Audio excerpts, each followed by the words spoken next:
Hey friends, this is Andy Jenkins with the Warrior Hope podcast brought to you by Crosswinds Foundation for Faith and Culture. We are now in episode number 3 of season 3.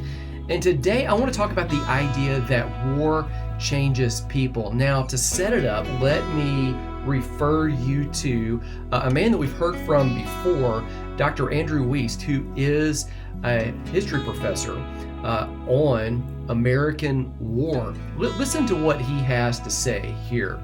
That wars don't end with the peace treaty, that young men and young women are still dealing with issues of war for years afterward. But I think the biggest thing that the soldiers can learn from previous wars, and the biggest thing the public can learn about previous wars, is that these young men and women are not abnormal, and that they are the rule. War changes young people.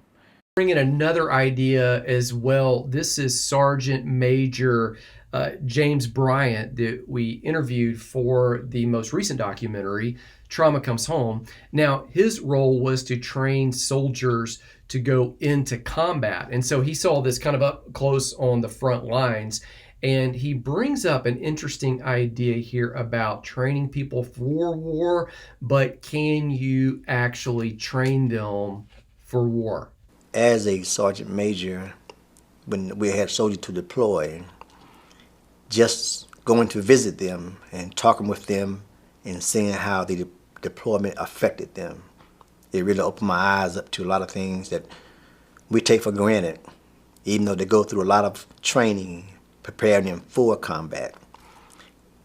It doesn't mentally prepare them for being in combat and how they will react while being deployed, if you will. And so that gave me an opportunity to see how, based on them being in combat, how it affected them versus when they return. How some of them would not disclose or want to talk about what they experienced for various reasons. And it wasn't just necessarily the young soldiers, but even those who had some rank as well. And at the same time, they wouldn't want to talk about it, meaning that they didn't want to be treated for that. At that time, we didn't know about PTSD. They called it shell shock, if you will. Now, notice one of the things he said right there. It doesn't discriminate. It didn't matter what race you were. It didn't matter what age you are. It didn't even matter how much experience you had. Somehow, everybody is affected when they go into war. Now, again, no matter what their skill level is or how prepared they are. And so they come back with some degree of change. Now, one of the ideas that we've brought up on this podcast before is you might not necessarily notice the change early on, especially because everybody is going through this together. Listen to what Iraq veteran Joe Montalbano says about this. Everybody lives together when you're deployed. Everybody, is right there with you all the time. There's never any out of sight, out of mind, really. You're always around people. It gets stressful just because you're around people and you just want to get away and just chill out by yourself or whatever, and you can't go anywhere by yourself. And as a veteran, let me introduce you to Dr. Elspeth Ritchie. She has been featured in our documentaries before and works with the Navy, again, has credentials to speak to this from a professional point of view, as well as relationship to the military. Listen to what she says just in this very short clip. All soldiers, all Marines, all service members are changed by going to war. Okay, and now let's go back to Dr. Andrew Wiest. In learning that, perhaps they'll be less alone. And when they're less alone, there's more recovery going on.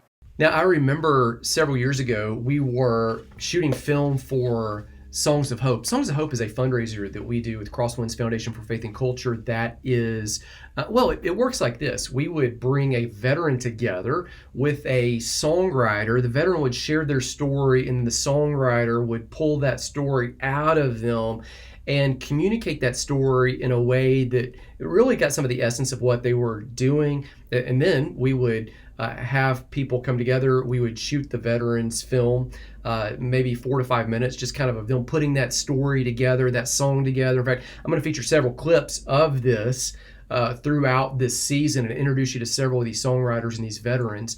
And then at the we would then have the songwriter perform that song for the first time live in front of everyone. Now, Jeremiah Davis, he is a United States Marine. I asked him as we were filming him, I said, tell me something about how war changed you. Now, I want you to notice this, because we think of war only changing people in major ways, but notice what he said. This was the first answer that he gave me there when we were filming this out at this farmland. As far as things that people take for granted back here at home versus things overseas, is creature comforts. Overseas, in several places that I was at, we would do our business, use the restroom in a cut-off 55-gallon drum, and every evening douse it in oil and diesel fuel and burn and stir it to dispose of it. The insects the flies over there are dang near half the size of your thumb. They land on it. They then land on you. A lot of bacteria gets spread around that way. So you have to dispose of all your outgoings. So when you experience something like Jeremiah did, you can't not be changed by it on multiple levels. In fact, I wrote a note or two here as I was preparing for this podcast. You can't not be changed. He told me that same day, he said, we actually slept in our graves every night. So at the same time, they're burning human waste, kind of cleaning up after themselves, and for it to be sanitary, we slept in our graves because there was fire cover going all around. And if something happened to us, we would be kind of underground, not ground level. So it would be a little bit safer, and then they could just cover us up the next day. Listen to what else he says about how it changed him, because you'd think if you got hurt, you would run away. But notice what he says. I was wounded in combat twice on the same tour. Once I was ready to go back out into battle, I went back out, and my very next mission I got wounded again. Okay, now let's go back to Corporal Mary Neal Veaton, who is a PhD psychologist, Medical Service Corps in the Navy. Notice what she says, and I'm saying go back because she's been in several of our documentaries. If you have ever watched those or streamed those, the links are down in the show notes below for you. Notice what she says about deployment. My fellow warriors and I, we do not deploy fit for full duty, perfectly sane, and come back mentally ill or insane on any level. And now let's quickly refer back to Dr. Andrew Wiest. You can't see the things that these young men and women have seen without being changed by it. So we're bouncing all around, but I think it's important for us to kind of get the bigger picture and just see this coming from all different angles.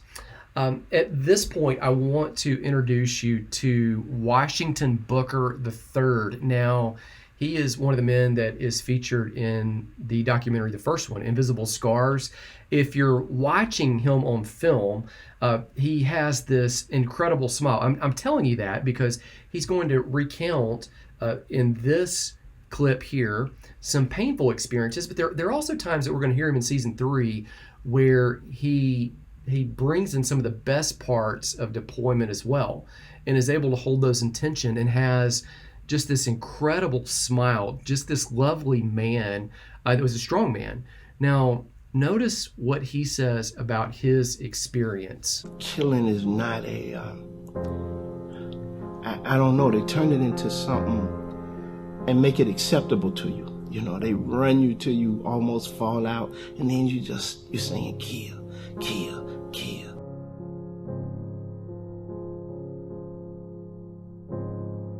When you come out on the other end,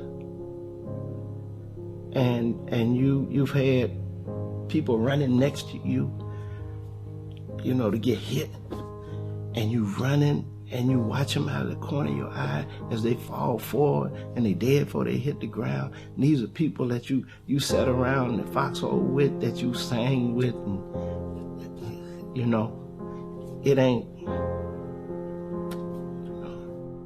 There's nothing glorious or all that other stuff. None of that stuff matters anymore.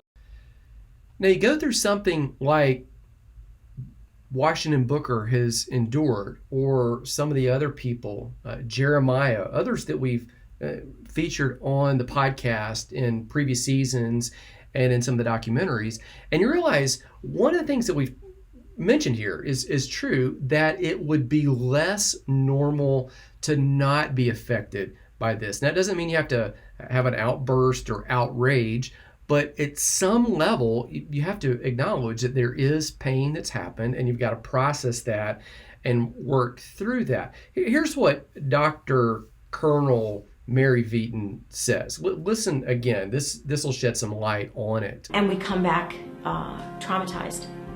The things that we do, that we have volunteered to do, and we would do again on behalf of the American public, are frequently traumatizing. And when we come home, we suffer, and that is normal. Now, early on, we might not see the change, the transition, but Bruce Chaplin, that's who I'm going to set up right here. Notice how he says that war changes people such that there's almost this permanent change. Now going through life, you go through a certain season, it's going to change you a good bit as well. But Bruce Chaplin here, pastoral psychologist that I'll refer to several times throughout this season, notice what he said to one mother about her son returning from war. I had a mother one time, and her 19-year-old son was in the Army National Guard. He'd been overseas. He came home. He lived with them before and he still had his home. And when he came home, it was just assumed he's going to move back in with mommy and daddy, get a job, go to school, whatever. He comes home, and within a few months, the mother came to me and she said, "I don't understand. He's not my son." I said, "What do you mean?" She said, "He's not the son that I sent off on deployment a year ago." She said, "He's different. He's moody. He's hypervigilant. He's got a lot of anxiety. He can't find a job. If he finds a job, he can't hold the job. And he's hanging out more. He's drinking. He's not behaving like my son." And the problem is, he isn't your son in the psychological. Biologically, he's your son. But he's changed radically, and so have you. And you're just expecting to take home what you sent away. It doesn't happen. So what happens is someone comes back from war, they've had an experience where they've endured some things, and now some of the things they're grateful for on a different level. Common things, toilets, running water. It's Jeremiah.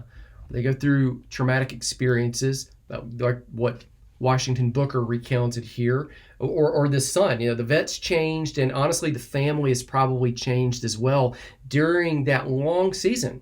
I mean, everybody changes. If it came back to you 3 months from now, 6 months from now, a year from now, you'd be in a different place. There's a lot of life experience that happens, much less when we add it and amplify it and bolster it by some traumatic events. And again, not to equate them, but that happens on both sides. So a veteran goes to deployment, goes away for a year or more. Okay, that's traumatic, but also the family that's left behind that's now missing a family member, that's traumatic as well. So everybody's changed. Then we all kind of come back together, and then, well, this is Jeremiah's songwriter here, and what he had to say after that conversation about now there's still a battle. It's just a little bit different fight. Pay attention here. I mean, he was talking about, the difference between being over here and over there, and there's, it's just a different war over here. It's that there's a constant fight, the constant battle of, it's just a different war. It's the same, the same thing, just a different war. Now, Dr. Sarah Gillum is a woman, a professional, as well as a family member of a veteran that we've referred to several times in previous seasons, as well as in our book. She wrote the foreword to the Warrior Family book that I'll put a link to in the show notes down below.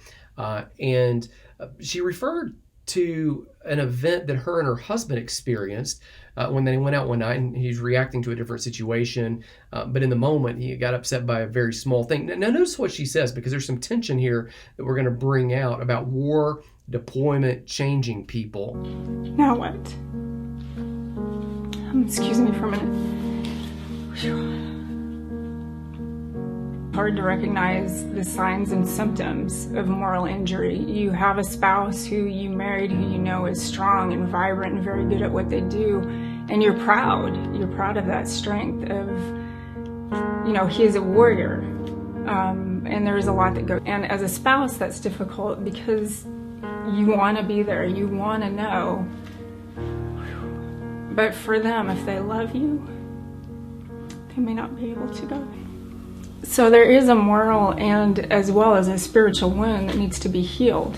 Notice that in that statement, Sarah, Dr. Gillum referred to both post-traumatic stress disorder, PTSD, and also she mentioned moral injury. Now, moral injury is the subject of another episode that we'll bring up. In fact, I'll do probably 2 episodes on moral injury here midway through this season. There is a film we've done on that she is in, honoring the code. And she did reference right there, sometimes the warrior can't tell everybody everything. And sometimes there are hurts that they carry that have to do even with the family. They come back and the family's changed, or the family's not there exactly like they might have thought that they should be. Listen to Jeremiah here and how that was part of his experience. And when I came home, my family was not able to be there.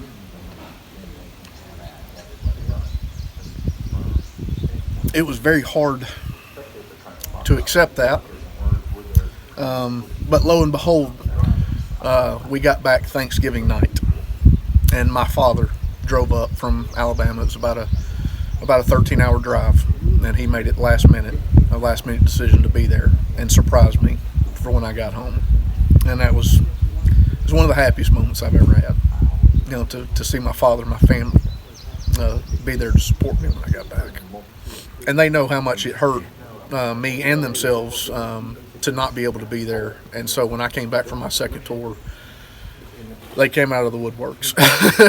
They made sure that no matter what, they were going to be there, even if it cost them their jobs. So it made the world of difference to have family there supporting you. Now, however we tie it all together, the reality is that coming back from war, from deployment, that transition is difficult.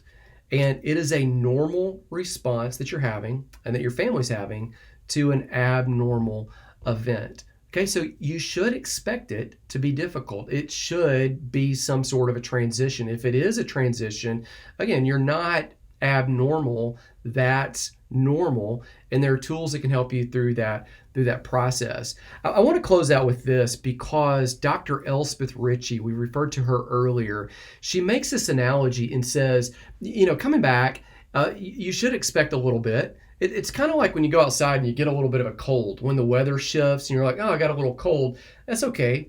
But if it gets to be like a full-blown bronchitis, oh, now we got to go to the doctor. That's a little too far. And she's going to make that same analogy in the world of our emotions and say, hey, when it shifts from a cold to a bronchitis, okay, here's how you can identify that. And she says, hey, you really got to kind of measure what's going on, because if you need more help or less help, you need to make sure that you get the more help if that's what you need. Pay attention here to what she says, and then I'll be back with just where it begins to cross the line to go from being a common cold to a bronchitis, if the symptoms persist and get in the way of you either doing your work or your relationships.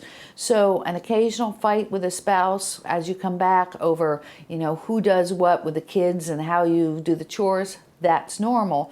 But if you find you can't talk to your spouse, and are you sitting in the basement with a bottle of Jack Daniels and thinking about suicide, obviously that's a point, past the point actually, that you really should go and get treatment.